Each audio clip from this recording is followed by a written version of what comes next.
Bonjour et bienvenue à tous sur notre chaîne Experiences Abroad, sur laquelle nous partageons sur la vie et les études en Chine. Si tu te poses des questions à savoir quels sont les documents que tu dois présenter à l'université afin de maximiser tes chances pour obtenir l'inscription dans telle ou telle autre université en Chine, alors cette vidéo est faite pour toi.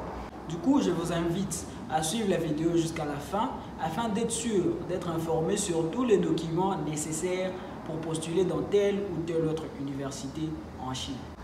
Dernièrement, nous avons vu quels sont les meilleurs moments pour postuler ou pour prendre son inscription dans des universités chinoises. Si tu n'as pas encore suivi la vidéo, je t'invite à aller suivre la vidéo. Je te mets le lien dans la description. Tu peux suivre la vidéo et maintenant revenir sur celle-ci. Et si ce n'est pas encore fait, abonne-toi à la chaîne et active la cloche afin d'être sûr de savoir chaque fois que la nouvelle vidéo sera disponible. Le document majeur, c'est le passeport.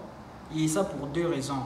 Parce que c'est déjà une préparation à l'avance de votre voyage à l'international. Et deuxièmement, parce que c'est votre identité, il y a toutes vos informations. C'est un document que l'université vous demande en premier lieu. Si vous ne l'avez pas encore, je vous invite à commencer déjà les procédures pour vous en procurer un. Et il doit être valide et d'une validité de plus de 2 ans. Alors, on a déjà le passeport, vous avez déjà votre passeport. L'élément qui va suivre, ça sera vos bulletins. Vos bulletins, ça permet de vous identifier, de savoir quel est votre niveau.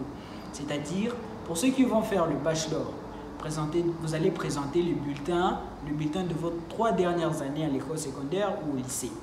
Pour ceux qui vont faire le master, vous allez présenter les mêmes documents, les 3 dernières années du lycée. Puis après, vous allez présenter les relevés de cotes pour votre parcours universitaire et aussi les diplômes de licence, votre diplôme de licence. Et puis, pour le PhD, vous allez présenter donc votre master, vous allez présenter votre diplôme de licence et votre diplôme d'état, ainsi que le bulletin de vos 3 dernières années à l'école secondaire. Pour le master et le PhD, vous aurez à présenter 2 lettres de recommandation signées par vos professeurs. Le prochain élément, ça sera votre CV, qui sera en gros une synthèse de votre parcours scolaire et votre parcours universitaire. Le document suivant, c'est le casier judiciaire. Les Chinois veulent se rassurer de ne pas ouvrir la porte à un criminel ou à un moins sérieux, mais plutôt à un étudiant sérieux. Et un casier judiciaire vierge vous donne encore beaucoup plus de chances d'être admis dans les universités chinoises. Le document suivant, ça sera un document qui détermine votre niveau de langue. Quand je parle de niveau de langue, ça peut être soit le chinois, soit l'anglais. Si c'est pour l'anglais, si c'est pour un programme anglais, vous devez présenter un document qui affirme que votre niveau d'anglais est élevé. Et ça, c'est pour les pays francophones. Mais pour les pays anglophones, on n'a pas besoin d'un document ou d'une attestation d'anglais. Et si c'est pour le chinois, vous aurez à présenter les HSK. Les HSK, ce sont des tests que l'on passe pour déterminer le niveau de votre chinois. Vous n'aurez pas à faire de formation de chinois au pays, vous allez faire ça ici. Donc, ça, ce n'est pas un problème, vous pouvez vous inscrire, mais ça vous obligera à passer la première année à apprendre le chinois. Parlons de documents et attestations. Pour l'anglais, le plus courant, c'est les TOEFL qu'on présente. Et pour les Chinois, c'est comme je l'ai dit, les HSK. Donc, vous aurez à présenter les résultats de votre test. Le document suivant est aussi à caractère obligatoire. C'est les Physical Examination. Donc, c'est une liste des tests que votre agent pourra vous envoyer, que vous allez faire à l'hôpital. Donc, la Chine veut se rassurer de votre état de santé, votre état physique et psychologique aussi. Et je suis sûr que ça sera encore plus sérieux avec l'histoire du coronavirus. Donc, le Physical Examination, c'est aussi un caractère incontournable et obligatoire. L'autre document demandé, Bank Statement. Donc, vous aurez aussi à prendre vos relevés bancaires et envoyer aussi ça à la Chine parce que c'est important. Ce sont juste des mesures de prévention que la Chine essaie de prendre parce qu'on ne sait pas des situations qui peuvent vous arriver ici. Même si vous avez une bourse, parfois il y a des choses que la bourse ne peut pas supporter, mais c'est juste une mesure de prévention quand on demande votre Bank Statement. Donc, préparez aussi vos relevés bancaires, préparez aussi votre Bank Statement. Le tout dernier élément à présenter, ça sera le Study Plan.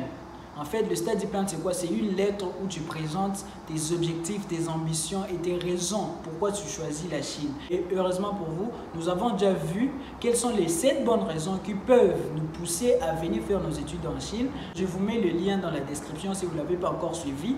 Allez suivre cette vidéo, vous aurez encore plus d'idées pour faire votre study plan. Et mieux votre study plan est fait, plus vous avez encore des chances d'obtenir une bourse ou une inscription dans les universités chinoises. Alors la remarque, ça n'oubliez pas, ça vraiment c'est très important. Bien que vous aurez déjà réuni tous ces documents, le plus important c'est de transcrire vos documents en anglais ou en chinois. Si vous présentez un document en français, en espagnol ou en telle autre langue, si ce n'est pas l'anglais ou le chinois, ça ne sera pas admissible. Donc les documents doivent être en anglais, donc doivent être traduits en anglais. Avec tout ce que je viens de vous donner, avec tout ce que l'on vient de voir, je suis sûr de vous retrouver prochainement en Chine. Merci encore de nous avoir suivis. J'espère que la vidéo vous a plu. Si c'est le cas, mettez un pouce bleu. Et comme toujours, n'hésitez pas à mettre vos sujets de vidéos dans les commentaires, à poser vos questions sur tout ce que vous n'avez pas compris. Je serai là pour vous répondre. Et si ce n'est pas encore fait, s'il vous plaît, abonnez-vous à la chaîne, activez la cloche afin d'être sûr d'être notifié, de savoir chaque fois qu'une nouvelle vidéo sera disponible. Et sur ce, je vous dis à bientôt.